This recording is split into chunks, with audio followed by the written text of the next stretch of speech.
Hi everybody, this is a video I'm shooting in response to Bigstar1000's alphabet thread, and I just want to say this is a really cool thread to have.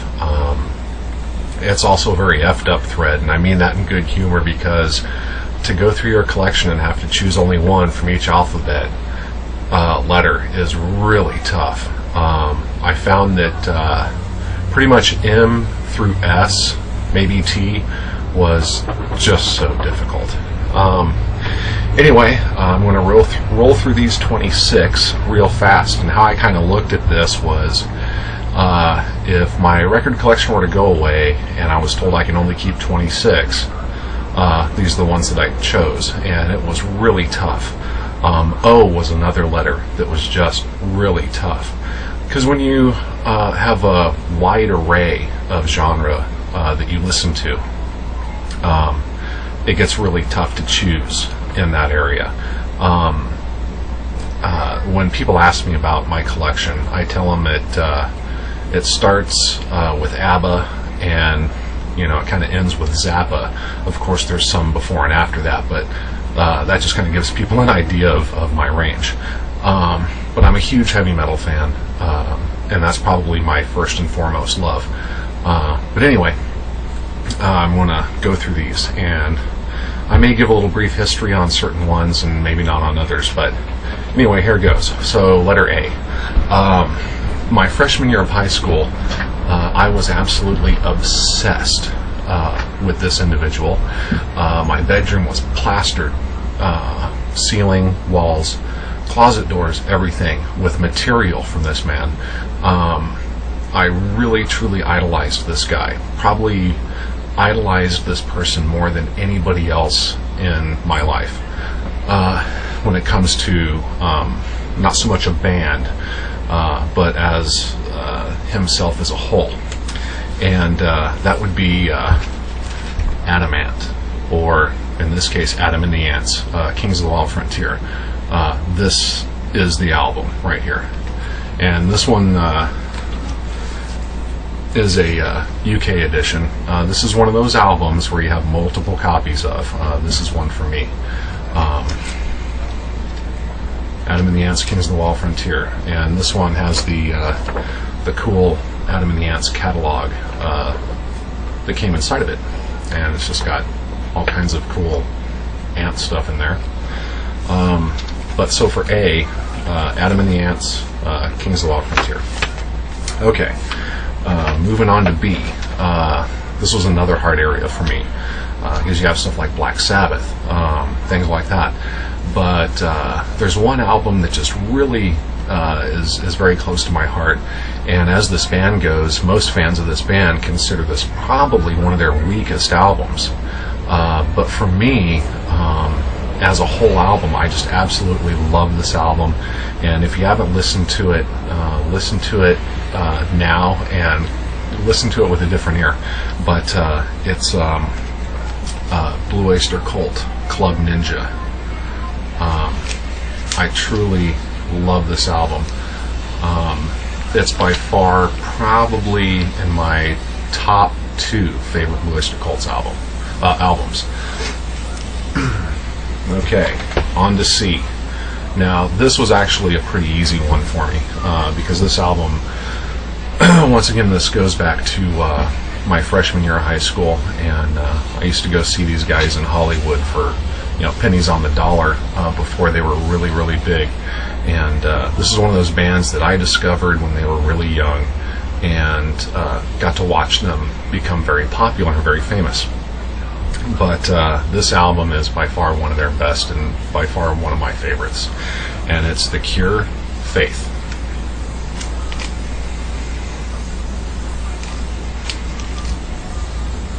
Cure fans know why I chose this album. Okay, D. This was actually a tough area too. I first went for Dio, and then thought, well, now wait a minute. This goes back to junior high era for me, and this album was huge to me and my brother. And it's probably their best album, in my opinion, and that is Devo, Are We Not Men? We Are Devo. Okay, E. This album is there's a funny story behind this album, but anyway, E is Danny Elfman solo, and basically this is really Boingo Boingo. It really is, but it was released as a Danny Elfman solo album. Something to do with contracts with the labels and something like that. So it's really Oingo Boingo, but the Danny Elfman solo album is an excellent album. Okay, F. Whew, man, F. One of the most classic, highest sold, most amount sold albums in an F category. I had to put this in there. Fleetwood Mac, Rumors. I don't think I need to say anything about this. Do I? Nah. Okay, G. This was another one. I didn't want to copy Derek and go with Genesis. So I chose something else. And another landmark album, Absolute. And Guns N' Roses, Appetite for Destruction. Another album I don't really need to say anything about. Okay, H. This is a soundtrack, and the reason I chose this is I saw this in the theater as a double feature with The Empire Strikes Back when this came out, at a drive-in. Some of us definitely remember drive-ins. And this aired after The Empire Strikes Back, and I think the intentions were that the kids would have fallen asleep by that point, after Empire. But what a movie. I was so captivated and absolutely went out and had to have the soundtrack the next day. And that's heavy metal. And this is actually a white label promotional copy. An absolute must have. One of the best soundtracks ever.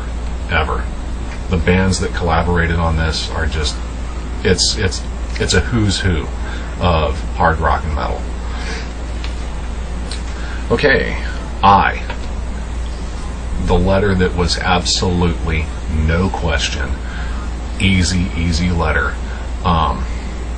They're on my arm. I don't know if you can see that. It's upside down. They're on this arm, and it's this album, Number of the Beast, Iron Maiden. My most favorite band in the world, without a doubt. I'd say something about it, but I'd probably record a 40-minute video. Okay, J. This was another easy one. What was tough was choosing between two albums. The band was easy. The album choice was difficult because it's a tie between this one and one other. But the one I chose is Judas Priest, British Steel. The other album that I put on par with this, and it's a different era of Priest, is Screaming for Vengeance. I love them both equally. Okay, K. This was easy as well. This was actually the very first album I ever owned. My mother bought me this. I was 6 years old, had the little plastic briefcase type record player, and for Christmas I opened this. Now, what possessed my mother to buy me this, I have no idea, but it was the start of my love of music, and this is the exact album that she bought me. And it's actually 3 albums in one, and it's Kiss, the Originals, which has Kiss, Dressed to Kill, and Hotter Than Hell. And when I opened this thing on Christmas morning, I ran upstairs to my record player, I opened it, and I didn't even put the record on for at least half an hour because I sat and pondered over all the photos and all that stuff that's inside this thing, and was just visually stunned stunned by what I was looking at. Then I put the record on and continued to look at this album, and I think I was in my room all day listening to this, and probably every day thereafter for at least a solid year. My first albums. Okay, L. This was another tough letter, but a band that I truly love, and they're actually still out there touring today. But in the metal genre, they are so classic, and a lot of guys either love them or they hate them. Some guys even laugh at them. I take them serious because the talent is just unbelievable, and it's Loudness from Japan. Live Aloud Alive, live in Tokyo, dual LP. This LP is so thick, the drums just pound my speakers to death on this live album.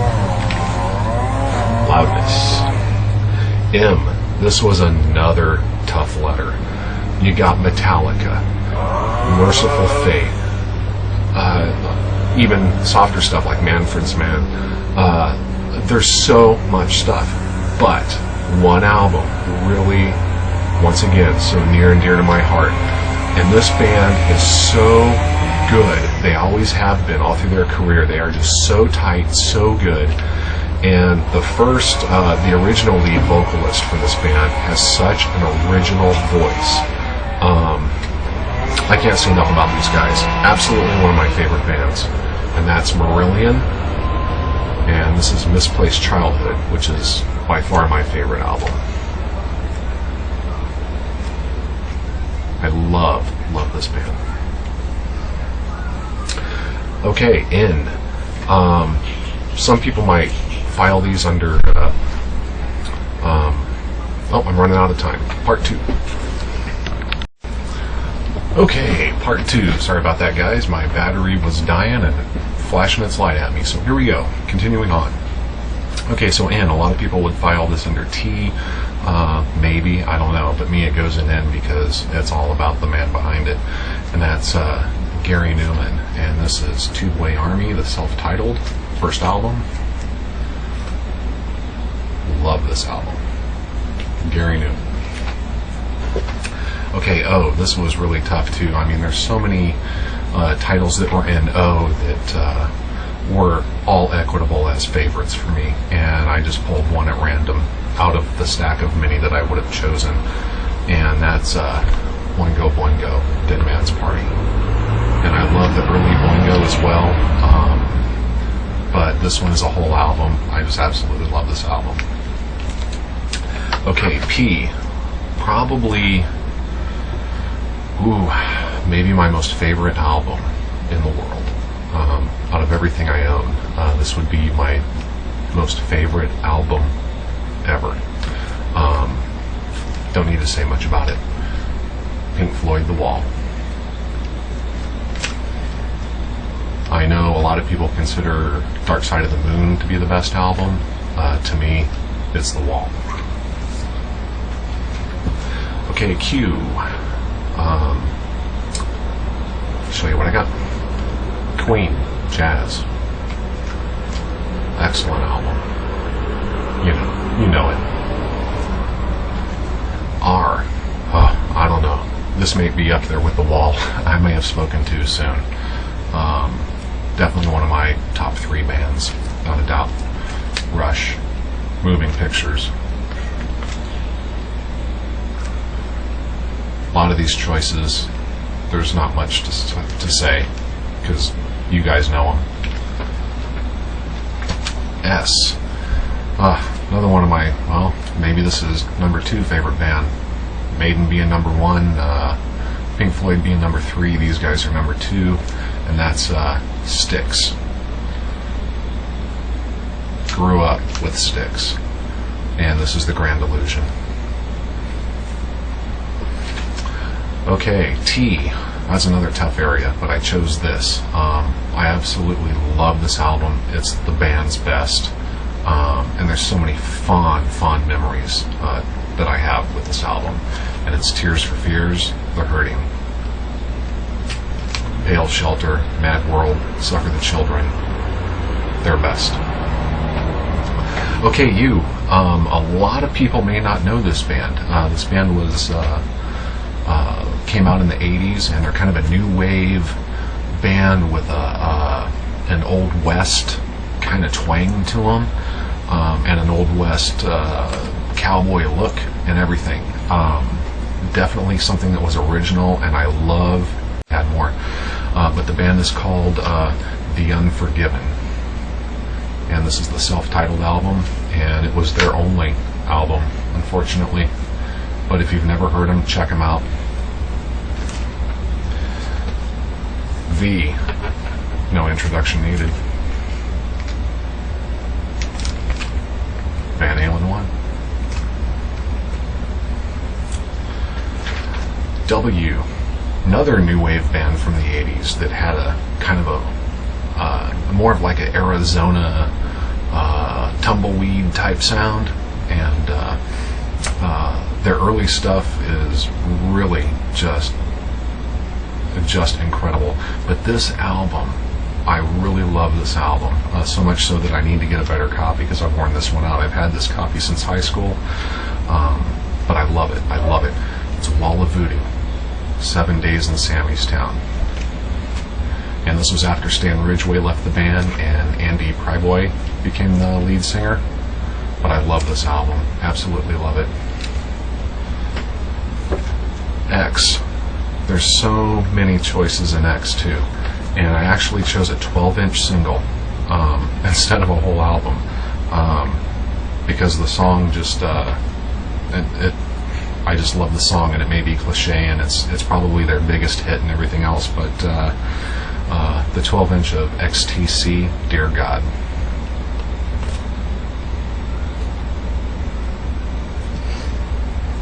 Okay, Y.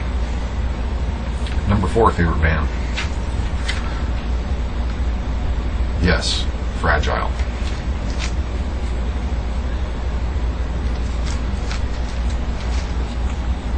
And Z. These guys were glam punk from the late 70s. They have since formed again over the past 5 years. I think they've been back at it for about 5 years now, and they're still touring now, and they have a new album coming out actually. I don't know if really many people know about them. I love them, and they're actually somewhat local to me too, so looking forward to a show coming up here pretty soon, I hope. But check this album out if you like glam punk stuff. Zolar X. X marks the spot.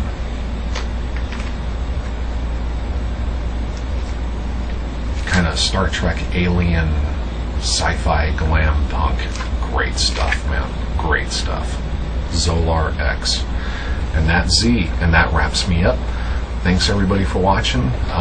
Stay tuned. I'll have more vinyl updates soon. Subscribe, comment, do what you will. Thanks. Take care.